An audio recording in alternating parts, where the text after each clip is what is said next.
Hey, what's up, y'all? Thank y'all for tuning in. Hey, do me a favor before we go ahead and get started. Hit the subscribe button.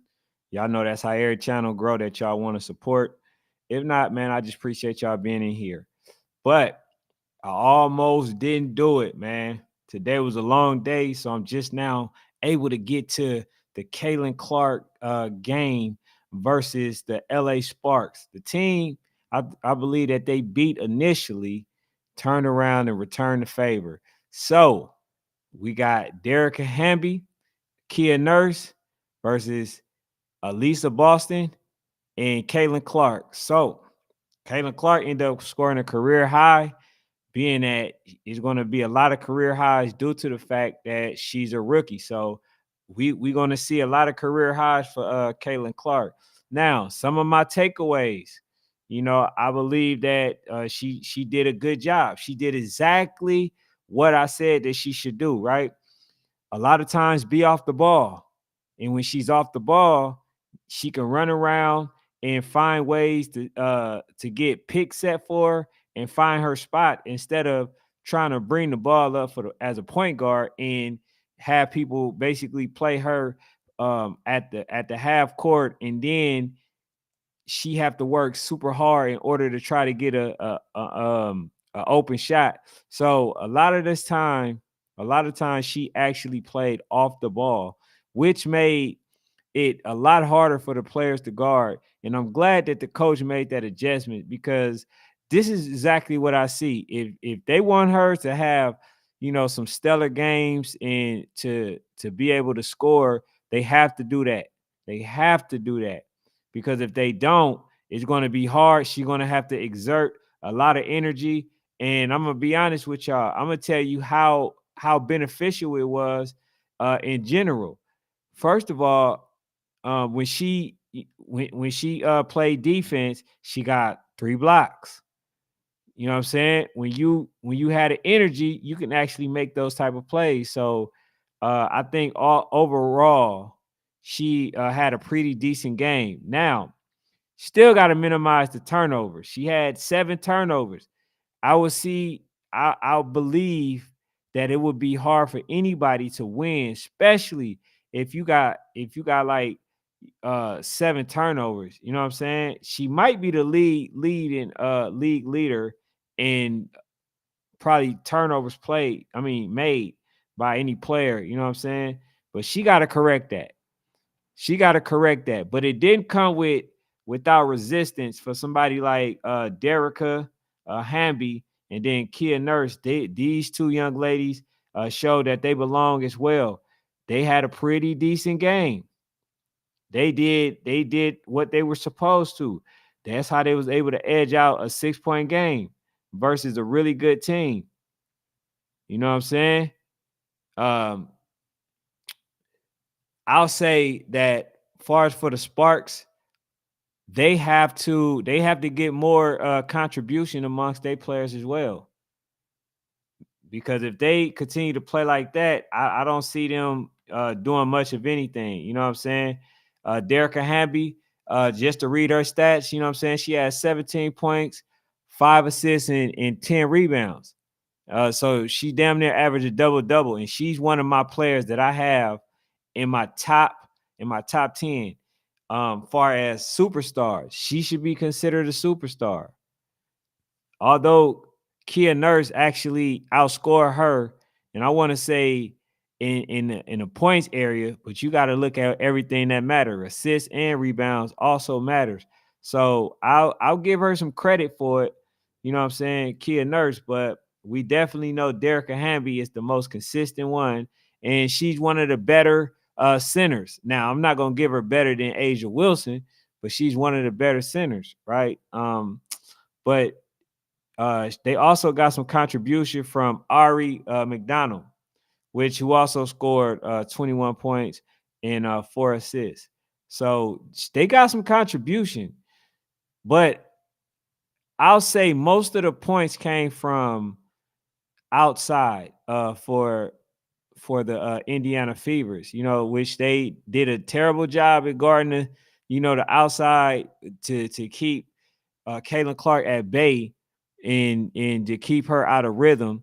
In fact, I think they were very lazy when it came to the screens, the picks. They kept going under the pick, which was a really good thing for Caitlin Clark. You can't go under. You got to stay with her. You got to get past the screen. You got to keep a hip on her. You know what I'm saying? You got to touch her in order for her to not have the ability to gain rhythm, and they weren't able to do that. You know what I'm saying? So I'm kind of surprised that that the Fever lost this game, but I'm not surprised because, like I mentioned, to throw 7 turnovers, you know what I'm saying, is not a winning formula. You know what I'm saying? Like, I don't see nobody winning when they throwing that many turnovers. But I like what Elisa Boston brung. She brung 17, 6 and 2. She has 6 rebounds, although I think she should bring a little bit more than that. And then Caitlin Clark, you know, you can't have more turnovers than assists, although she has 6 of them and 5 rebounds with 3 blocks. So I say, man, it's looking up. It's looking up for the Indiana Fevers. I can see LA Sparks being a good team. You know what I'm saying? Right now, I don't see them equating to being a great team because, like, they throw too many turnovers as well. They don't secure or, you know, stop them from shooting threes. I think honestly they kind of dare players to shoot the three and the mid range. And then also too, man, one of the things that I seen that worked in the favor of the Indiana Fevers was the high pick and roll. How when Caitlin Clark actually had the ball and it looked like she was getting ready to shoot it, but instead, you know what I'm saying, like they set the pick for her and then they end up rolling down and then they end up getting some really good looks, some layups and stuff like that. And that's the thing that they'll be able to do if they continue to work her around screens, set picks, and just get her in rhythm, get her in motion. Because, like, one of the things that I see is she's good, you know, at shooting a three, but she's not a really good or high percentage shooter when it's contested. So a lot of her threes was not contested. So therefore, you know, the adjustment should have been made, although they did win. The adjustment should have been made. And then when they decide to make the adjustment, she made some decent plays, man. I'm gonna tell you that. I'm gonna tell you that right now. So if she can minimize the turnover, then basically she would be the player that people thought she was. Not the best in the league.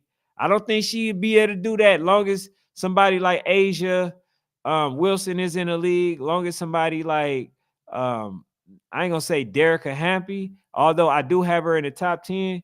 I'll say somebody like Arike Agumbuale. I don't see her being better than her. She's a dog. She's gonna be one of the top players in the league, you know, for a long time to come. And I don't see Kaylin surpassing her, you know, just to be honest, you know. So, but overall, man, she did a really good job. Although, like I told you, I'm a little bit late, man. I had to do it anyway, man. This was her career high. She has 30 points, and she did well overall. And I don't want to just cover her when she does bad. I don't want to just do that because, like I told y'all, I want to be a person that cover the WNBA, and you know, I'm a little bit behind. Like I said, I wasn't able to do it, but I'm going back. I'm going back to Cali to make sure that I'm able to just to cover these ladies. You know what I'm saying? Cover the ladies in the games that I miss. I think late is better than never. So that's the, you know, the philosophy that I want to go by. Because look, I was about to not even do this, but I said, man, how would that look if I don't even cover the game or do a recap on the game? And she had a really good game far as scoring wise, and then I don't do that, but then I turn around and do something else if she had a not so good game. You know what I'm saying? That would look like I'm basically here to only bash her, and that's not the case. Um, previously I was just talking about how, most people just think that she's, the best thing and she haven't earned it. So playing like that and minimizing turnovers, then she will be able to be in a conversation of being one of the top players in the league. But until then, I don't see it. I don't see it. But man, y'all do me a favor. I appreciate every last one of y'all for being in here. Hit the subscribe button for me. And I like to thank y'all for tuning in. Hey, Blueland, how you doing? But I like to thank y'all for tuning in because uh she is, I believe, is going to live up to the hype. But we got to see. We got to take it by game basis. Now that she's getting acclimated to the league, one of the things that she have to now start doing is winning. So she have a little bit of comfortability now. I guess her losing early it basically helped the fact that she don't have to focus on winning because they see that her team is not as good. So now they just focusing on her becoming a better player, a better leader, a better role model, and stuff like that. But man, thank y'all again for tuning in. Hit that subscribe button, hit that like button, get this channel in the algorithm so other people can come and enjoy the community. But thank y'all again.